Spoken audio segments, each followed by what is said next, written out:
Hey, you're watching Recce Routes. Let's talk a little bit about camping in bear country. If you're camping in bear country for the first time, there's a few things you need to know going into it. It's no reason to panic. You don't need to freak out. You don't need to change your whole plan, lifestyle, packing list, anything like that. But you need to be prepared in bear country because bears are apex predators, but so are people. Even the dumbest person is still an apex predator. Let's start by talking about campsite prep. If this is your first time in bear country, whether you're on an ADV bike, you're backpacking, you're hiking, or just find yourself in the backcountry, there's a few things you should be aware of. First and foremost of which is how you smell and what smells you are emitting to bears. Bears have incredibly strong senses of smell, stronger than a bloodhound. So if you're going to cook food or store food in bear country, whether it's a campsite or you're just mobile hiking, you need to take some precautions. Depending where you're located in many national forests, national parks, there may be food storage orders where you must use approved bear resistant food storage. That usually comes in the form of a bear can, which is a screw top plastic can that makes entry really difficult for the bear. Or you need to suspend your food from a tree branch at least 10 feet high and 4 feet off the trunk.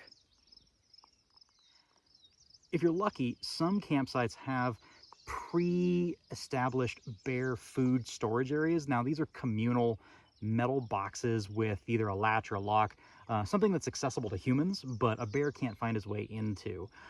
You really need to make sure that you're storing not only food, but anything that has kind of an aromatic quality to that. That can include toiletries, toothpaste, deodorant, trash from your food, anything like that. You got to make sure that is sealed up. So let's say you set up camp. You have prepared your food away from your camp so as not to leave lingering smells. You have successfully stored away any food scraps, remnants, trash, aromatics like toiletries. But now, what do you do to best safeguard yourself? Well, it's best not to be super silent. Whether you're hiking or camping, it's best to make some ambient noise. Talk to your friends on the trail, sing a song. The worst thing you can do is come across a bear and surprise it, especially if it's a mama bear with cubs in tow. It goes without saying, just as you should leave no trace when you're camping, take only pictures and memories and leave only footsteps, don't try to have a close encounter with a bear. If you see a bear, hear a bear, make sure you maintain your distance. Keep tabs on that creature. Make sure it's not taking an interest in you and choosing to follow you down the trail. You might need to make some little tactical misdirection there, or just be aware of your surroundings at all times. Let's talk about bear deterrence. Apart from making sure you are making enough noise that everyone is aware of your presence, whether that's bears or other humans on the trail, your next line of defense is going to be soft talking. Let's say you encounter a bear on the trail, pops out of a hedgerow, crosses your path. It's not imminently aggressive towards you. What should you do? Well, you shouldn't start screaming or running. Absolutely never run from a predatory animal. They are instinctually programmed sometimes to chase, and you cannot outrun a bear. You cannot outclimb a bear up a tree. So getting away without a vehicle or a locking door to close behind you, not a strategy. So talk to the bear softly. Say, hey bear, I'm here, good bear. Maybe put your hands above your head, make yourself look bigger, but act in a calm manner. Hopefully it never comes to this, but let's talk about deterrence. The first and foremost of which being bear spray. Bear spray has a shelf life. The propellant is what generally goes bad. And the last thing you want to do if you're trying to deploy a fog of this peppery mist is to find out it just fizzles out. So I think the shelf life is generally around 4 years. Make sure yours is into date. You can get packs at Costco or just about any camping or outdoor store that you can imagine. Now, if you have the opportunity at a local zoo or any outdoor recreation store, maybe look for it online. If you can test out inert bear spray, it's basically just pressurized water, so you can get a feel for the spray pattern, the duration, the range, and the dispersion, do that. Bear. Nice. We got it. On the draw. Not today, boo-boo. That was an eye-opening experience for me when I had the opportunity. You would think that this is more of like a super soaker, concentrated liquid jet. That is not the case. Despite the advertised range, this stuff disperses into a fog much closer to you than you might wish it would to be having that bear encounter. If you're hoping to deploy this at a bear that's 50 feet away, might be a bit of a foggy cloud. Not that you can't do it, and not that it might not be effective, but be prepared for this to disperse quickly. Well, bear spray is documented to generally be a pretty effective deterrent, except in situations, perhaps such as a mama bear with cubs who feels threatened, even if you didn't intend that threatened feeling. If that's the interpretation, bear spray may not dissuade that aggressive bear. And that brings us to really the most extreme option. And I am a firm believer that 2 is 1 and 1 is none. So I go into the backcountry with this, but I also go into the backcountry with this. Now, if you're going to carry a firearm for bear defense, do your research.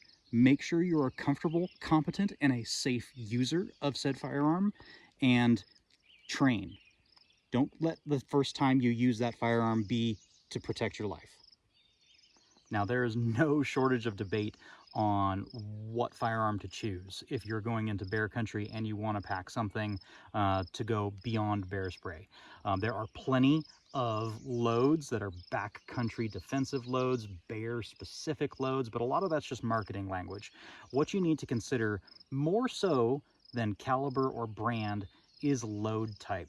What you would use for a traditional defensive load against bipedal threats, something like a copper-jacketed hollow point with a lot of expansion, that is absolutely not what you want in bear country.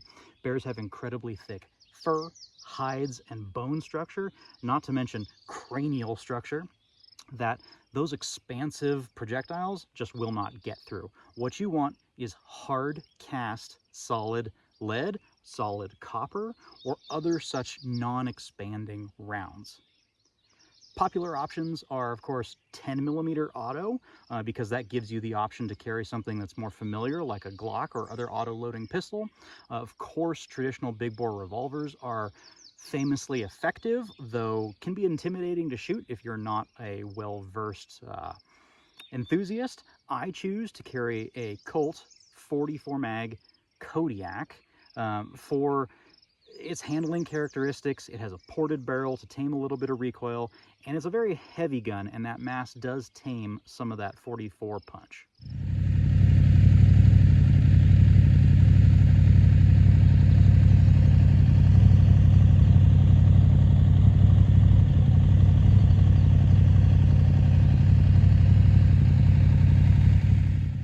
Now, it's a best practice to avoid travel on foot or around known bear areas if you see scat on the ground, especially around dawn and dusk.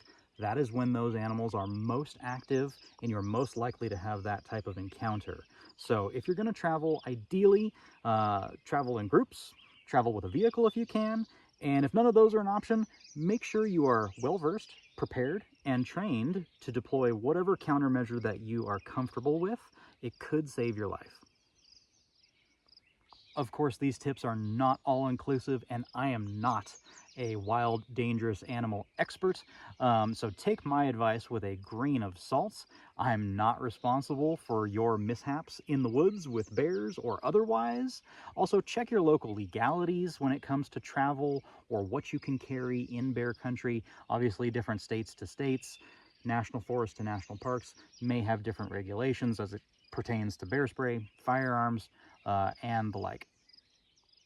Thanks for watching Recce Routes. I hope you found this little tip session on camping in bear country useful. If you did, please like and subscribe. Let me know in the comments what I forgot. What's your everyday carry in bear country, whether you're ADV riding, backpacking, or otherwise. Is it a Colt? Is it a Glock?